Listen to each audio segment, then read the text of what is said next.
네, 반갑습니다.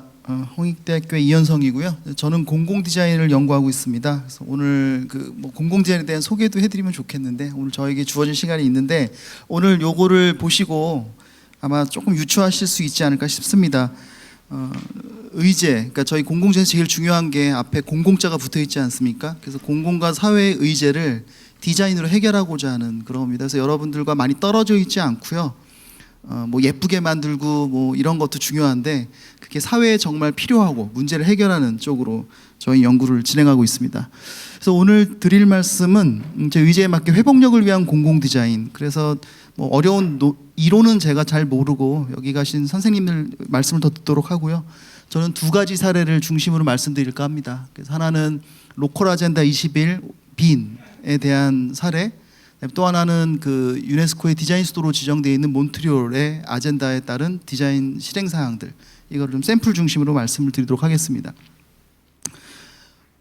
정책과 디자인, 뭐 여기 다 정책 전문가시기도 하겠지만 이게 보면은 정책과 디자인의 유사한 주제들을 보면 거의 같은 맥락을 갖고 있습니다. 어떠한 공적 영역에서의 어떤 문제점들을 해결하고자 하는 다양한 양식들, 방책들, 수단들, 이런 것들입니다. 근데 이러한 그 정책과 디자인은 사실 지향점이 없다면 하나의 수단에 불과합니다. 그래서 명확한 의제, 아젠다가 중요하다고 보고, 그런 면에서 정책과 디자인은 다른 게 아니고요. 같은 목적을 지니고 있고 같은 역할을 하고 형태만 좀 다르게 가지고 있다 봅니다. 그래서 전략적 수단과 이 방법, 수단으로서의 그 디자인과 정책의 역할론이 중요하다.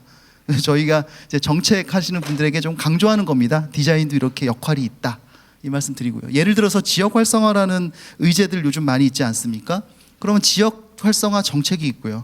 지역 활성화 디자인이라는 개념이 있습니다. 요즘에 나타나고 있는 실제 지금 진행되고 있는 경향들을 보면 뭐 농림부나 수자원공사 모두 다 디자인하는 부서가 아닙니다. 근데 이분들에게 지금 지역 활성화를 위해서 K 농촌에 대한 부분들, 또한 댐 주변 지역이 너무 좀 소멸돼 가니까 그 부분, 또 문화재를 항상 보존만 했더니 주변 지역이 망해간다, 뭐 이런 것들, 그리고 또 산업재해라든지 지역 소멸, 뭐 이런 내용들이 좀 있는데, 이런 것들이 우연하게 디자인을 수단으로 해가지고 지금 현재 구현되고 있습니다. 수자원공사는 댐 로컬 브랜딩 마스터 플랜이라든지 지금 농업농촌 디자인 진흥법에 대한 그 포럼 연구가 국회에서 저번 달에 있었고요. 뭐 문화유산 국가유산청도 역사문화권 특별구역을 정비해서 디자인적 정비를 하는 등 이 지역 활성, 이런 의제에 따라서 정책과 디자인이 같이 맞물려 있다. 그래서 저는 이러한 그 디자인, 사회적 의제를 위한 디자인, 이런 것들이 정책과 같이 협업을 할 수 있고 이런 것들이 하나의 그 모델로서 활용될 수 있다, 이 말씀을 좀 드리고요. 오늘은 특히 그 안에서 회복력이라는 주제, 레질리언스라는 개념들은 어떻게 활용되고 있는가 말씀 좀 드리고 싶습니다.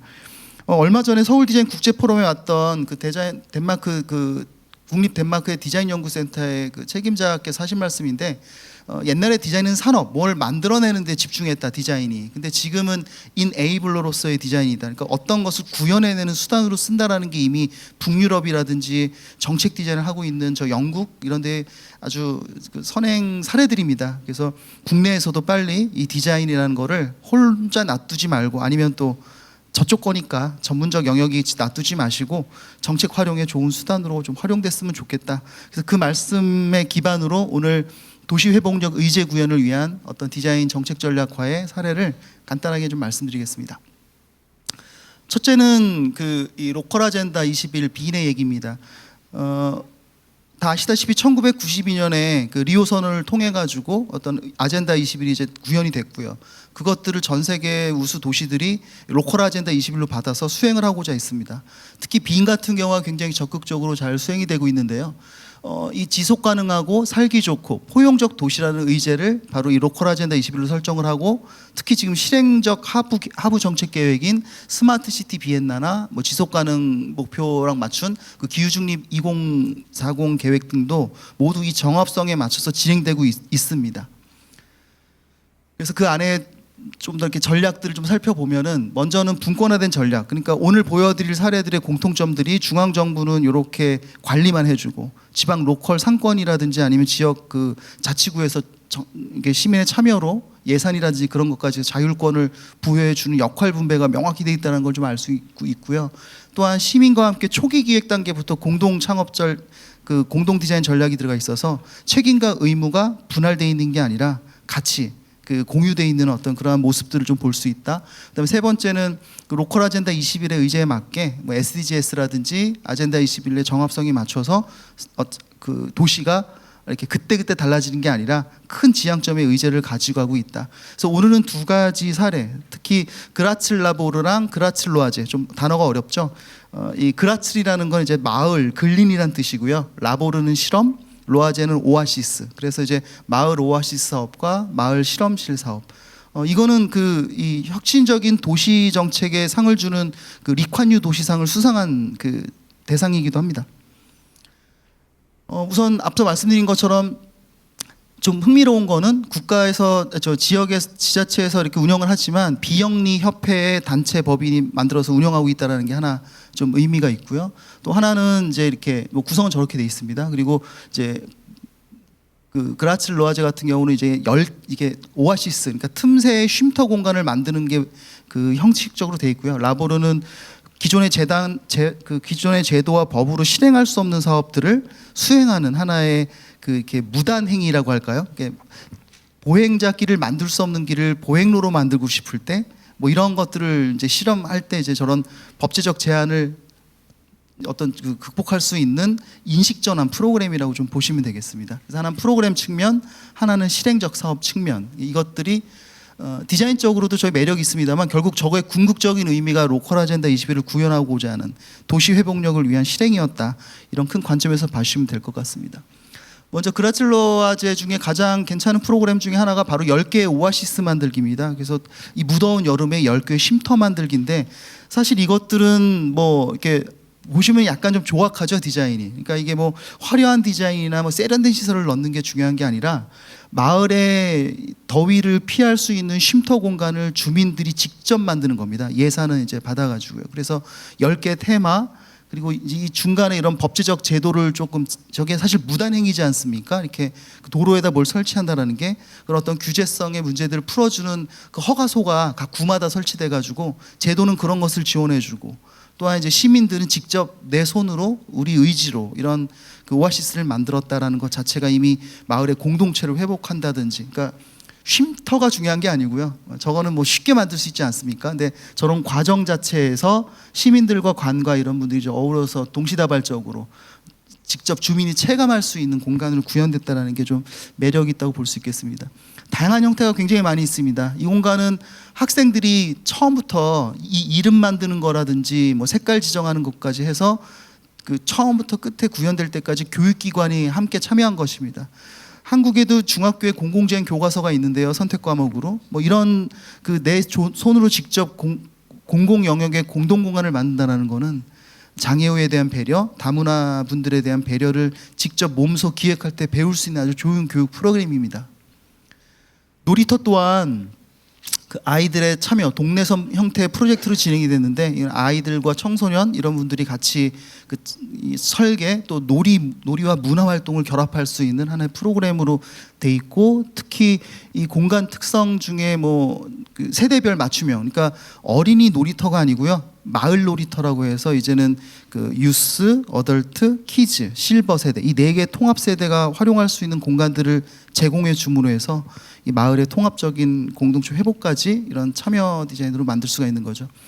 사실 뭐 시간 관계상 다 보여드릴 수는 없습니다만, 이 그라츠로아제는 현재 지금 140개 이상의 그 대상지가 선정이 돼 있고 그 공간 안에서 700개의 프로그램들이 운영되고 있습니다. 이것들은 지금 사진에서 보시다시피 그 지역민들의 어떤 기능적 공간을 만드는 게 아니라 저분들이 그 함께 만날 기회가 한번 생기고, 뭐 더 쉽게 말씀드리면 옛날 우리 반상회 같은 거죠. 지금은 없었습니다만 지역 마을의 공동체 문제점들을 함께 모여서 해결하고 공유하고, 아마 이런 민원 사항도 좀 줄지 않을까요? 지금 우리 많이 당하고 있는. 그래서 이 공공 영역의 디자인은 어떤 전문 영리 기업이 들어와서 확 만드는 게 중요한 게 아니라 이런 그 시민 주체가 되는 시민들이 권리이자 의무로서 함께 기획에 참여하는 것이 굉장히 중요하다. 이렇게 되면 사회적 회복력, 또 이런 또 공동체적 회복력, 또 우리나라가 갖고 있었던 그런 두레와 품앗이 문화까지 좀 포용할 수 있지 않을까. 그래서 굉장히 부럽게 좀 봤고요. 좀 배울 게 있지 않을까 생각했습니다. 그래서 저 오른쪽에 뭐 여러 가지 또 프로젝트들이 많이 있다 이렇게 말씀 좀 드리고요. 또 그라슬라보르 같은 경우는 이제 실험실인데 뭐 요 그림 간단하게 보시면 저게 이제 왼쪽에 보행로가 있고 차로가 있잖아요. 이 라보르를 실행하면 할수록 저 차도가 점점점 좁아지는 겁니다. 그래서 궁극적으로는 이제 보행로를 만드는 거죠. 그 뉴욕의 타임스퀘어 광장도 그 큰 8차선인가요? 어마어마한 그 도심 중심지의 도로를 8년 동안의 실험 사업을 통해서 결국은 그 기존의 규제를 이겨내고 공원으로 다 만들지 않았습니까? 그래서 이제는 이런 수복형의 디자인, 또 이렇게 촉매형의 디자인, 또 이런 촉진을 만드는 어떤 저런 소위 말한 전문 용어로 어반 어큐펑처라고 하는데요. 도시 침수락이라고 합니다. 그러니까 전면적으로 마스터 플랜에서 싹 뒤집는 게 아니라 필요한 부분을 탁 찍어가지고 우리가 원하는 궁극적인 목적으로 바꾸는 거죠. 그리고 지역 주민들과 함께 자전거를 타고 뭐 이렇게 안 좋은 공간, 위험한 공간 이걸 직접 방문하는 거예요. 그러니까 아마 공무원분들, 지역민들, 전문가분들 이렇게 그 워킹 프로그램을 통해 가지고 그 감을 익히는 거라고 봅니다. 그래서 굉장히 어떤 걸 만들어주고 서비스를 공급해주는 것도 중요하지만 공공에서 이러한 공유할 수 있는 것들, 공유할 수 있는 기회와 프로그램의 제공은 이 사회의 공동체 회복력이 굉장히 중요하다고 봅니다. 안 그러면 공급하는 자가 이분화돼 가지고 공급자는 계속 고생해서 만들어서 딱 내놓으면 공급받는 자는 기호에 의해서 이거 아니지 않아? 기지 않아? 이런 좀 악순환이 나게 되는데요. 그래서 이러한 프로그램도 굉장히 중요하지 않을까 생각했습니다. 그래서 앞서 말씀드린 거 뭐 간단하게 이렇게 뭐 보시면은 뭐 도시행정 체계가 이런 사실 도시 안에 무단 행위일 수도 있습니다. 기존 법제에 담을 수 없는 그런 것들을 좀 해결할 수 있는 것들을 잘 해주셨고 또 예산의 지원들이 매칭으로 잘 지원됐다. 여기까지가 딱 그 협력적 거버넌스의 모델로서의 관리 측면이라고 하면 또 이제 지역 공동체들이 직접 모여서 제안을 하고 또 이런 그 민간 협력 구조를 통해 가지고 하는 민간의 역할들이 조화롭게 이루어지면서 아마도 리콴유 상을 받지 않았을까 생각합니다.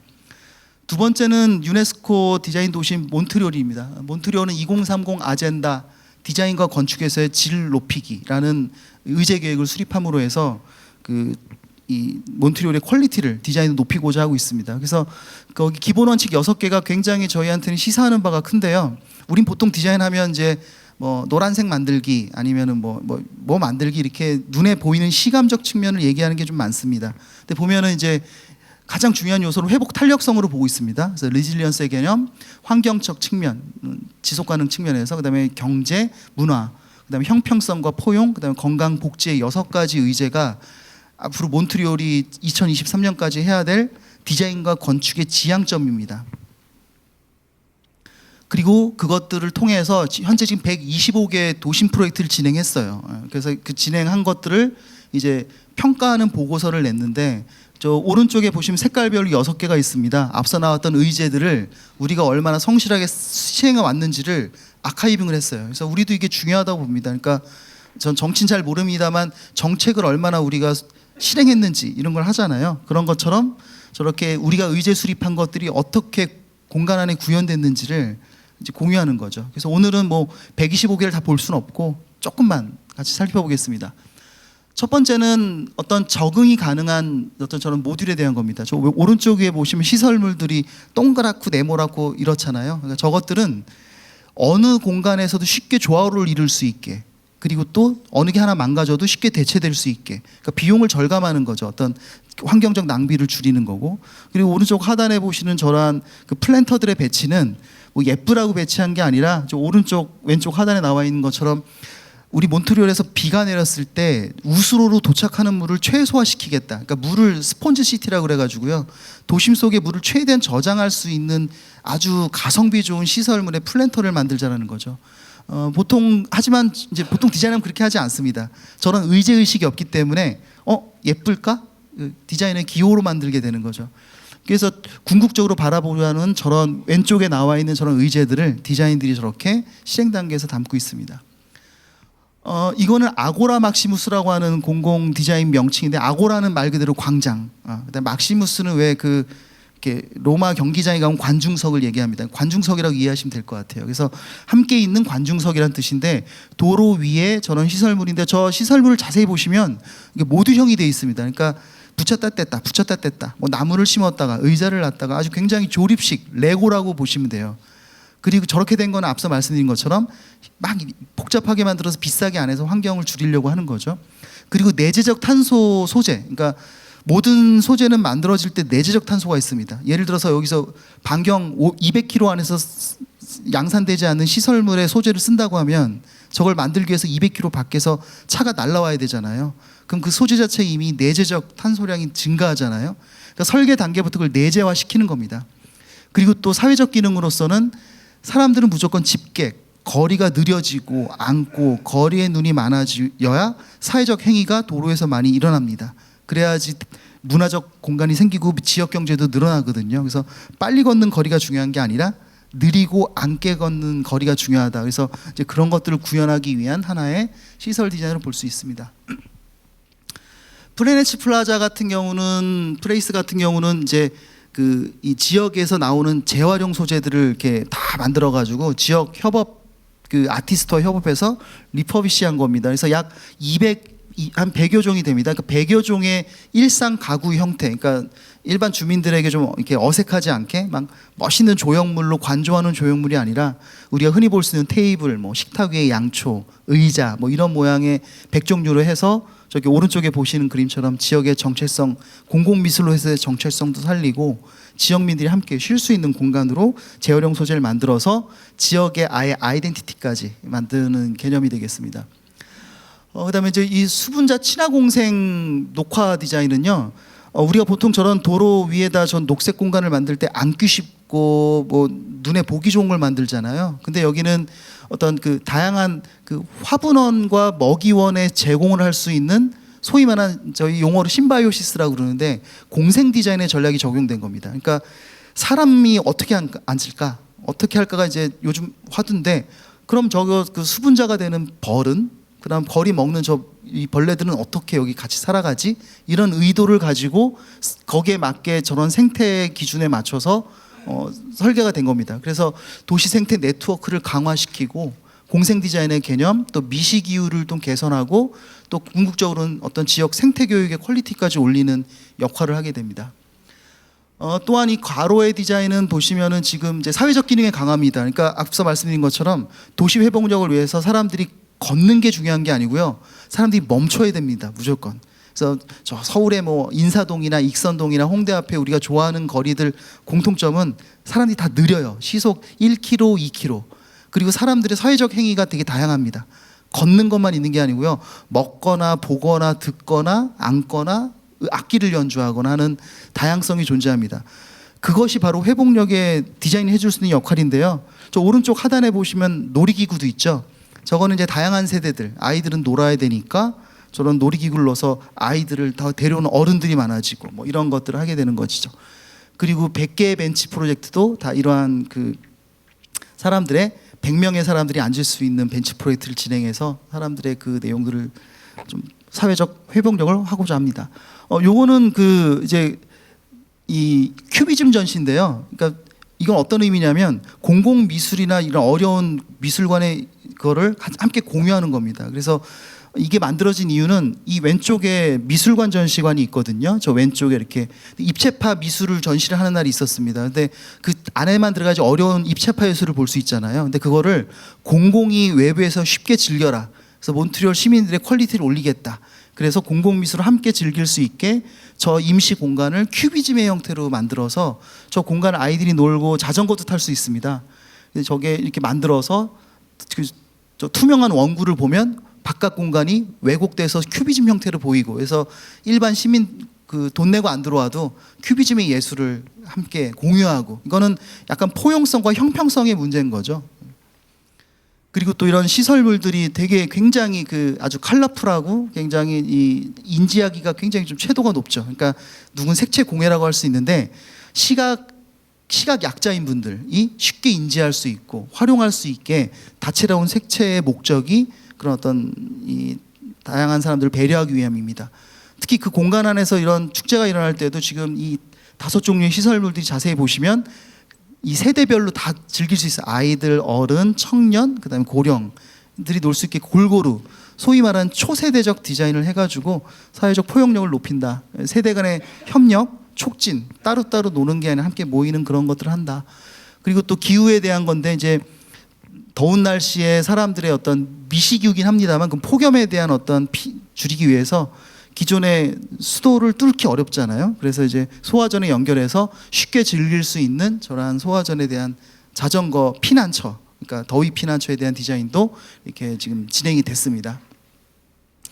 앞서 보신 사례들이 125개나 더 있습니다. 그러니까 이런 것들의 궁극적인 의제의 목적은 앞서 보신 것처럼 그 6가지의 목표, 특히 첫 번째 회복, 그 도시 회복성에 대한 거에 2023까지의 그 퀄리티를 유지하기 위한 디자인이 정책화된 하나의 일부 예라고 볼 수 있겠고요. 특히 이 중에서 5번째를 조금 전 강조하고 싶습니다. 횡단적 접근이라고 제가 직역을 했는데요. 디자인의 정책 따로, 계획 정책 따로, 사회 정책 따로 이런 것들이 아니라 저게 횡단한다는 거죠. 이렇게 종적인 게 아니라 이렇게 병렬이 아니라 횡으로 꿰어져 있어가지고 어떤 의제 정책이 있으면 그게 모든 실행 영역에서 같이 함께 한다라는 게 디자인 계획서에 있다는 게 굉장히 좀 좀 의미가 있었고 우리도 좀 받아야 되지 않을까. 그래서 이 2가지 도시에서의 우리가 얻을 수 있는 물론 단점도 있겠습니다만 도시의 회복이라는 의제를 가지고 우리가 다양한 방면에서 실행할 수 있기 때문에 그 중에 하나인 디자인, 공공 디자인이 어떻게 될 수 있는가? 또 그것은 궁극적으로 도시 정책에 해결하는 데 도움이 되지 않을까라는 관점에서 오늘 이 2가지 내용을 2가지 도시 중심으로 발제를 드렸습니다. 예, 발제를 마치도록 하겠습니다. 감사합니다.